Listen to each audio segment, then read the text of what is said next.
டெல்லியில் விவசாயிகளை சந்தித்த தமிழக அமைச்சர் ஜெயக்குமாருடன் நமது செய்தியாளர் ஹனிகுமார் நடத்திய கலந்துரையாடலை இப்போது பார்க்கலாம்.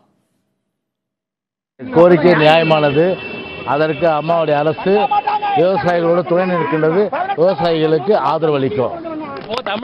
தமிழ்நாட்டில் தொடர்பாக போட இளைஞர்களை கைது செய்வதாக விவசாயிகள் குற்றம் சாட்டியிருக்காங்க. அது பற்றி உங்களுக்கு அது இப்போ கவனத்துக்கு கொண்டு வந்திருக்கிறாங்க. ஏன்னா முதலமைச்சர் கவனத்துக்கு கொண்டு போய் அது போன்ற எந்த ஒரு நிகழ்வும் வருங்காலத்தில் அதாவது இப்போ ஏற்படாத அளவுக்கு எல்லாம் பார்த்து இது தொடர்பாக இப்போ நீங்கள் ஜிஎஸ்டி மீட்டிங்கில் ஃபினான்ஸ் மினிஸ்டர் பார்க்க போறீங்களா? அவர்கிட்ட இதை பற்றி நீங்கள் பேசுவீங்களா? சொல்லுவேன். ஜிஎஸ்டி மீட்டிங்க்கு இப்போ கலந்துக்கிறேன்.